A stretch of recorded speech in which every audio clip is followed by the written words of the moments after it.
You've likely been led to believe that crafting your ideal life is a complex task, one that demands rituals, endless mental rehearsals, the perfect mantras, and non-stop effort to elevate your frequency.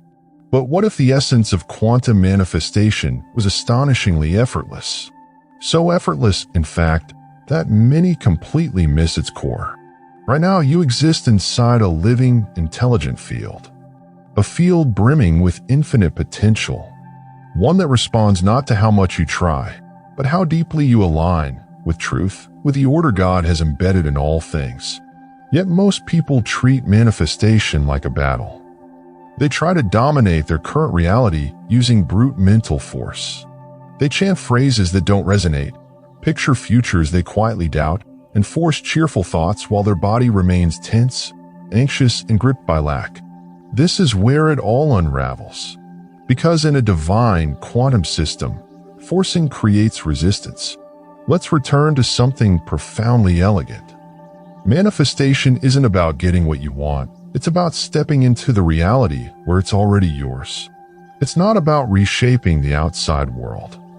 It's about activating the internal pattern that naturally draws that world in. The quantum field contains all potentials: prosperity and poverty, connection and isolation, vitality and illness.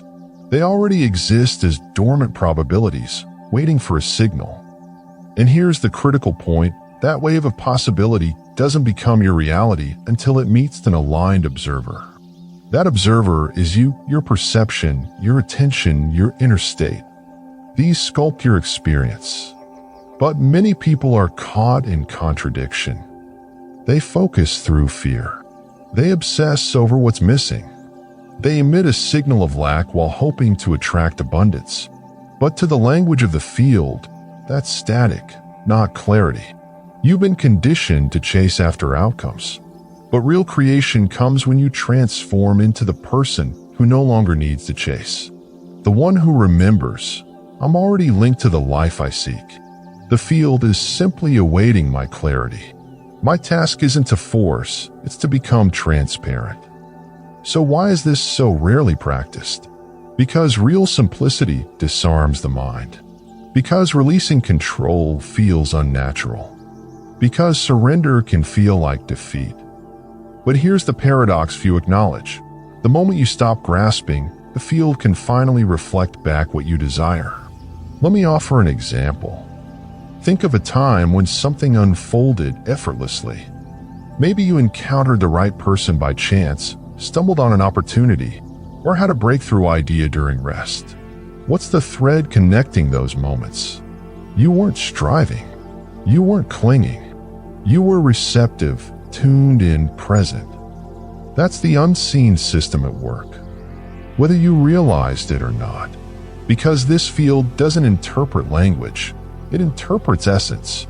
You could repeat, I'm abundant, endlessly. But if your body pulses with fear, if your heart is locked in survival, if your nervous system is still shaped by past hardship, the field will reflect that internal discord. Not out of punishment, but precision. So what's the shift? True manifestation starts not by chasing more, but by becoming the resonance of what you're meant to receive. You are the broadcast. You are the frequency. Let your internal alignment lead, your effort will follow. But that leads to a vital question. What does the quantum truly respond to? Is it thought, emotion, belief, action? And how do you align these forces to avoid mixed messages? This is where most teachings fall apart. They isolate one layer, usually the mind or emotions, without integrating the whole. They tell you to think good thoughts without addressing the wounds the body still carries. They encourage you to visualize success while your subconscious is bracing for failure. They offer surface-level affirmation, ignoring the deeper energetic signal. But the field hears the full broadcast. Only harmony creates clarity. This is why alignment isn't just mental. It's embodied. It's spiritual. It's total. In the next phase of this journey, we'll explore how the field really works, why the act of observation matters, what wave collapse means, and how your inner programming continues to broadcast, even when you're unaware. We'll uncover the exquisite logic beneath what seems like mystery. And I'll show you why manifestation thrives best when you're no longer obsessed with effort. So reflect on this question as we go deeper. Where in your life are you striving so intensely you've become the very barrier you're trying to dissolve? Ready to step further into the field? Let's explore the mystery you've been circling without even knowing it. The quantum field isn't responding to your desire. It's responding to your alignment. At its core, quantum creation isn't about your thoughts alone, or your feelings alone, or your actions alone. It's about the coherence between them. When these levels unite, the field receives a pure transmission. Think of the quantum as a sacred mirror, calibrated by God. When your thoughts, emotions, and actions resonate as one, your signal is stable, and the field mirrors it with grace. But if your thoughts go one way, your feelings another, and your behaviors contradict both, the signal is fragmented. The mirror returns not clarity, but confusion. This is where the observer effect comes into play, a key insight from quantum science. At the smallest level, matter exists in potential waves of becoming. But when an observer focuses, that wave crystallizes. The unseen becomes tangible. But here's the nuance. The observer isn't only your conscious mind. It's your subconscious too. Meaning, even if you long for abundance consciously, if your deeper programming is wired for scarcity or fear, the field tunes into that signal instead. Your hidden beliefs become the decider of which reality emerges. This is why so many feel stuck. They fix their surface mindset but ignore the deeper blueprint. And in this divine system, the stronger signal always wins.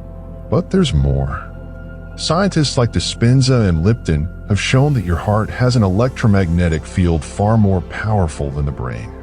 This heart-generated energy interacts directly with the quantum around you. When your heart and mind are in sync, the signal becomes potent and radiant. When they're split, it fades into noise. That's why trying to manifest from intellect alone often fails. Without the emotional resonance, the felt sense of inner harmony, the creative field receives no clear direction to reflect. This is where many lose their way. They attempt to think their way into transformation, yet true alignment begins with how you feel, how you breathe, how you live. You cannot merely tell the field what you desire. You must become a mirror of that reality. That means tuning your body, breath, beliefs, and daily patterns into sacred harmony.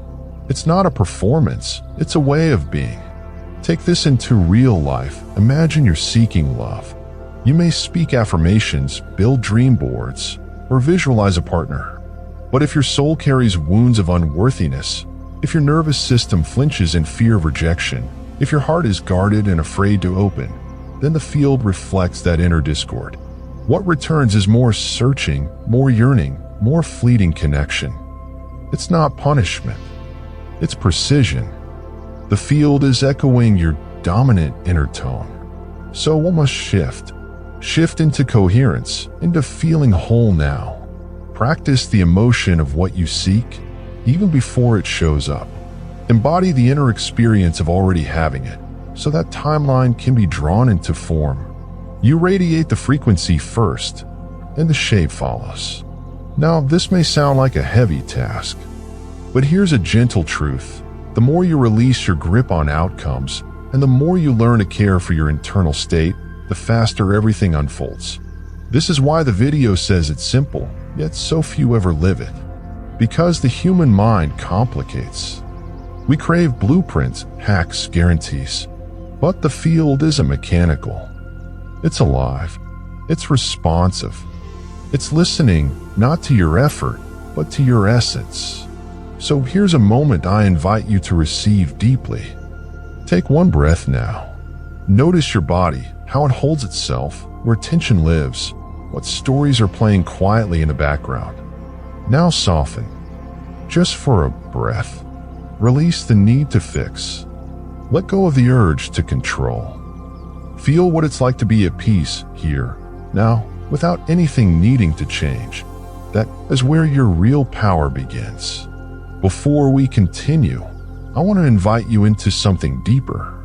If this message speaks to something inside you, if it stirs your remembrance, tap subscribe. Become part of this space, this journey.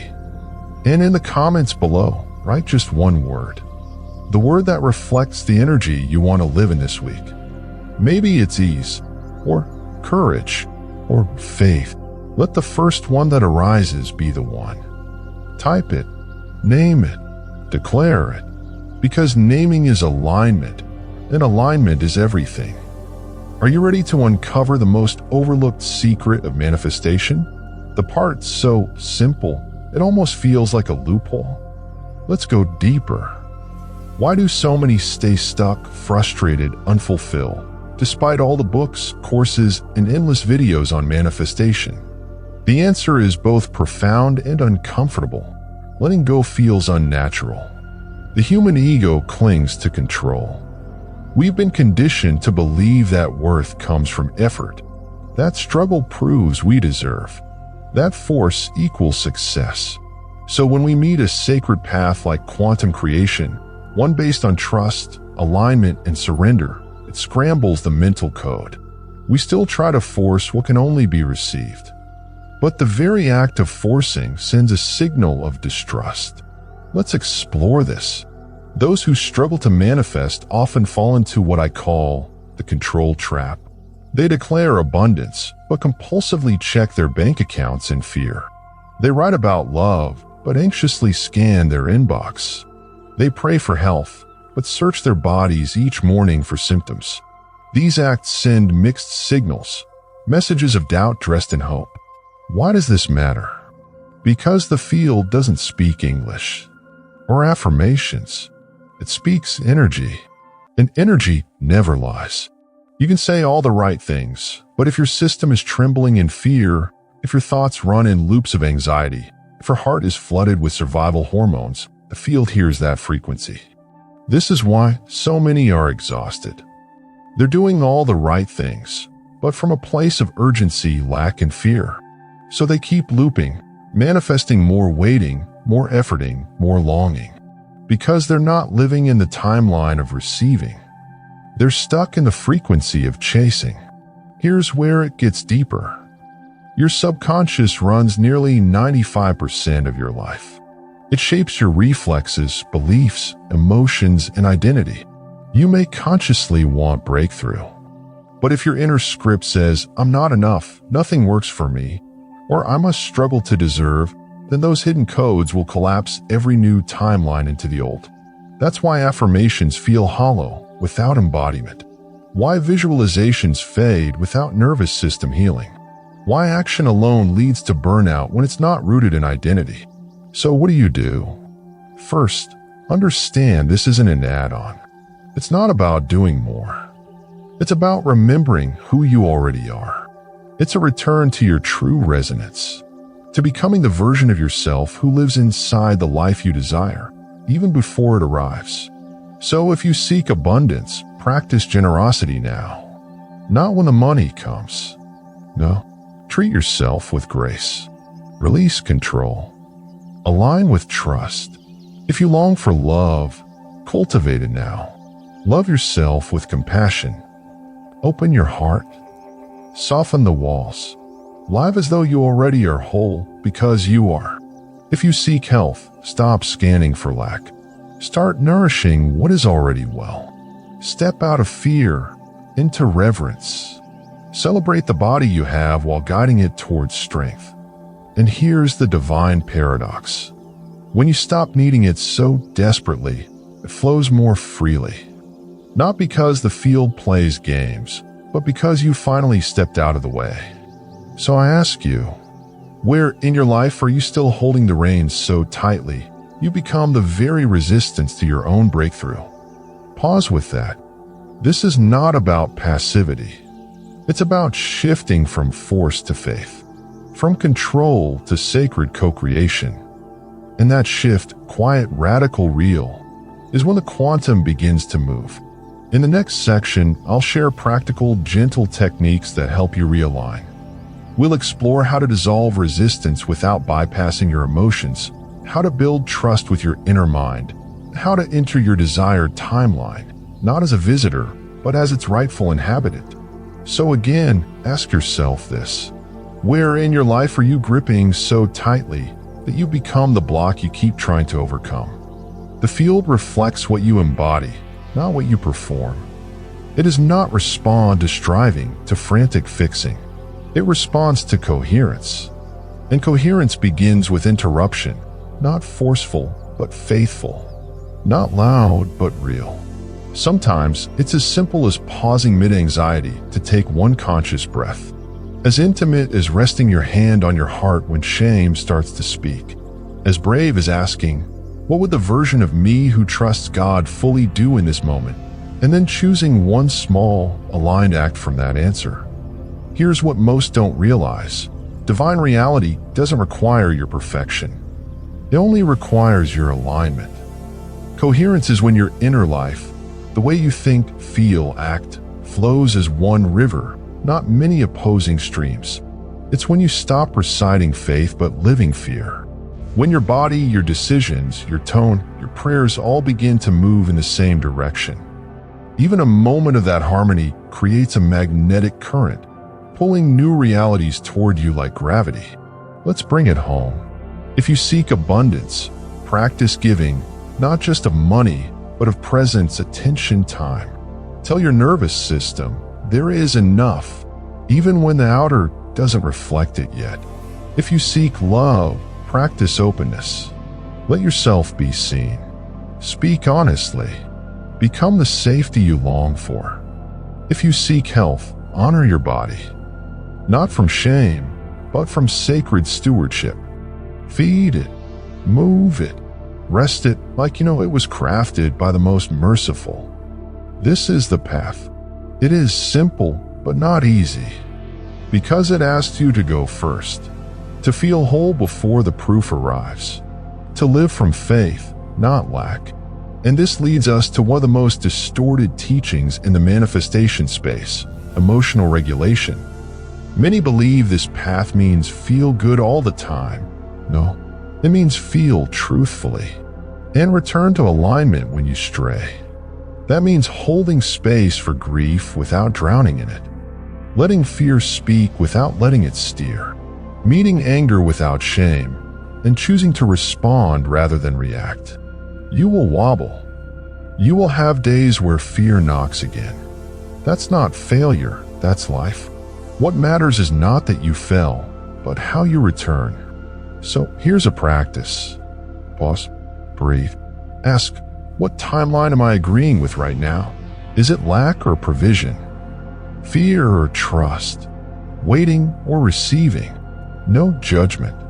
Just witness it, because awareness opens the door to a new choice, and every conscious choice realigns you. In the next phase, we'll bring these insights down into living practice, how to turn alignment into rhythm, how to recover quickly from setbacks, how to remain steady in the vibration that draws your God-given timeline into being. But before that, I want to thank you for staying, for feeling, for remembering. If this stirred something inside you, if a spark of truth lit up, subscribe. Join this space, not as a viewer, but as a participant. And in the comments, offer one word, your word. A soul declaration. Perhaps it's allow, or surrender, or trust. Whatever rises, trust it. Let it be a prayer made visible. And now we reach the heart of it, the essence. Manifestation is not a trick. It is not a hustle. It is not spiritual performance. It is remembrance. And remembrance is a practice. Moment by moment, breath by breath, choice by choice. So many remain stuck because they chase more techniques, more formulas, more proof. But the most powerful creators are not those who do the most. They're those who know how to return to coherence again and again, especially when life shakes them. Because life will test you. The storm will come. Old patterns will whisper. Scarcity will call your name. The illusion of control will tempt you again. But the question is, can you stay anchored? Can you remain in the vibration of certainty, even when nothing outside confirms it? Can you say, "It is done," and live as if it is before the signs appear? That's the mastery, to let the old timeline lose its grip, not by fighting it, but by simply outgrowing it. So how do we bring this into daily life? Each morning, before the scroll, before the to-do list, breathe. Ask, what frequency am I aligning with today? Is it fear or faith? Tension or surrender? Then throughout the day, use your body as your messenger. Tension reveals disconnection. Fatigue speaks of misalignment. Don't shame it. Don't fix it. Just breathe. Reset. Ask again, what would the version of me living in peace do right now? Take one small step from that place. At night, don't review the day in judgment. Review it in grace. Where did you return to alignment? Where did you slip? Where did you remember who you are? Gratitude makes coherence stronger. Even small wins matter. Now, one thing most ignore, you are shaped by your community. We regulate in relationship. If those around you live in fear, urgency, scarcity, your nervous system will echo that. That's why environment is not a luxury. It's a strategy. Surround yourself with voices, spaces, souls that reflect where you are going. Let your field be filled with remembrance. Let your world become your ally. And hear this, there is no arrival, no final level, no finish line. You're not here to master manifestation. You're here to live it, to become it. To be in sacred relationship with creation. Not just to get things, but to grow into the kind of soul who creates with God, in presence, with reverence. And this is the most sacred truth of all. You are not separate from the field. You are the field. You are the wave. You are the one observing and the one being observed. So when you tune your signal, you're not asking life to give you something. You are becoming the life you were created to live. So here's my closing invitation. Drop one word in the comments, the word you'll carry forward. Let it be your flag, your frequency, your seed. Maybe it's power, maybe it's peace, maybe it's something only you understand. Type it, feel it, let it echo. And if this message moved something in you, subscribe. Not just to a channel, but to a space, a sanctuary of alignment. You are not just a watcher of this work. You are this work. You're not here by accident. You're here because part of you is already becoming what you came here to be. Keep aligning. Keep softening. Keep creating in the unseen. Because what's written for you is already on its way.